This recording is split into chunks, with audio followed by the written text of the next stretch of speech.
Bien, bonjour à tous. On est ravis d'être là avec Johan. Effectivement, moi je suis Augustin Coine, donc je suis au CHU Lille. Je suis responsable du département d'échographie cardiaque et d'expression fonctionnelle cardiovasculaire et du Hardal Center. Et donc avec Johan qui travaille également au CHU d'Amiens, qui est responsable du labo d'écho au CHU d'Amiens. On va parler un petit peu d'échographie cardiaque parce qu'on a vu des très belles modalités avant, que sont le scanner et l'IRM. L'objectif est de vous faire comprendre que tout ça est en fait très complémentaire. Bien sûr, le but, c'est pas de les opposer. Vous savez que l'échographie cardiaque reste quand même à l'heure actuelle l'examen de première ligne dans l'évaluation des pathologies cardiovasculaires. Tous les cardiologues pratiquent l'échographie cardiaque. L'avantage de ça, c'est que c'est une modalité qui est assez peu coûteuse, une centaine d'euros sont la modalité qu'on utilise. C'est non irradiant, non invasif. Et puis, même s'il y a des écueils dans l'échographie cardiaque, ça reste un critère de jugement important pour de nombreuses études qui ont été validées un peu historiquement et qui continuent à être validées à l'heure actuellement. On a l'avantage également d'évaluer de manière précise l'hémodynamique en temps réel, même si bien sûr c'est moins fiable que des pressions invasives, mais ça reste quand même un examen assez fiable. Et on a quand même un large éventail, que ce soit les modalités d'échographie transthoracique, transœsophagienne, on parle d'échographie de contraste, de stress, et puis également des nouvelles modalités qui apparaissent. On a l'impression que l'échographie n'a pas évolué depuis de nombreuses années, mais il y a comme des grandes choses qui ont évolué.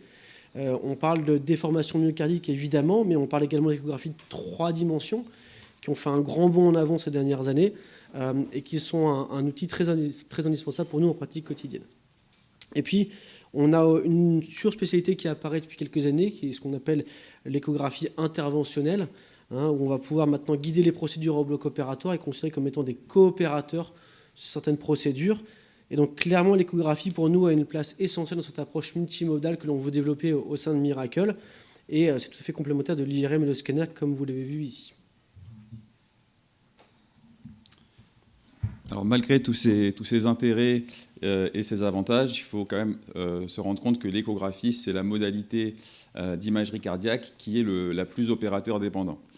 Et le mot qu'il faut vraiment retenir, c'est qu'il y a une grande variabilité. Il y a une variabilité dans l'analyse interopérateur, une variabilité entre les centres, et il y a même une variabilité entre les logiciels d'analyse. Si vous faites une mesure de strain avec 2 logiciels différents, vous n'aurez pas exactement la même valeur, même s'il y a eu des améliorations récentes dans ce sens.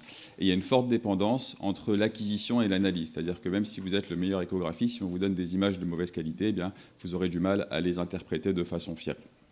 En plus, pour de nombreuses situations comme les valvulopathie, l'évaluation de la fonction diastolique, du ventricule droit, etc., l'évaluation ne repose pas sur un paramètre, mais sur plusieurs paramètres. Et donc, si vous multipliez les mesures, vous multipliez le risque d'erreur.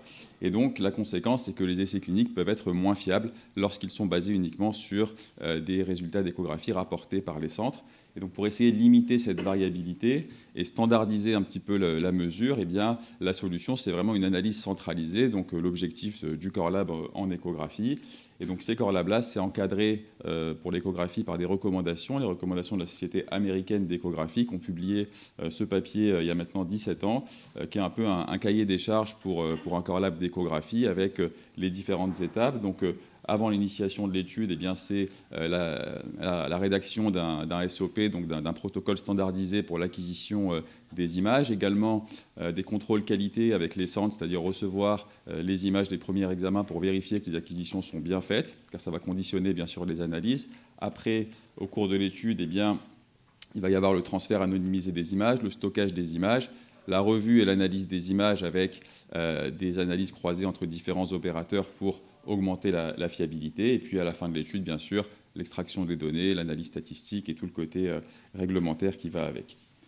Alors pour Miracle, sur le côté échographie, en pratique, nous allons rédiger donc un SOP, donc un protocole standardisé pour l'échocardiographie qui sera assez général, puis qui sera adapté pour chaque étude en accord avec l'investigateur principal de l'étude, selon les objectifs de l'étude, bien sûr. Également des contrôles qualité au début de la mise en place de l'étude pour vérifier que les images sont bien acquises. Ensuite, l'envoi des DICOM anonymisés avec tout ce qu'on a vu ce matin de façon tout à fait sécurisée et un stockage au niveau des serveurs de Miracle.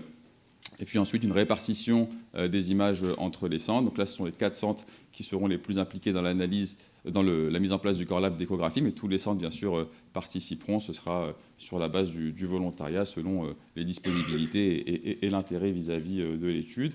Une première analyse qui sera faite avec des logiciels qui intègrent de l'intelligence artificielle. Donc on est en train de tester différentes solutions. Donc l'objectif n'est pas que les échos soient analysés par IA, mais c'est d'avoir une certaine standardisation et puis d'avoir une relecture toujours par un premier opérateur qui pourra être un fellow, un technicien d'écho ou directement un senior, et puis toujours une validation de l'examen par un senior, et puis régulièrement des examens qui seront renvoyés à d'autres centres de façon aléatoire pour avoir une double lecture en aveugle afin d'améliorer la fiabilité toujours des données.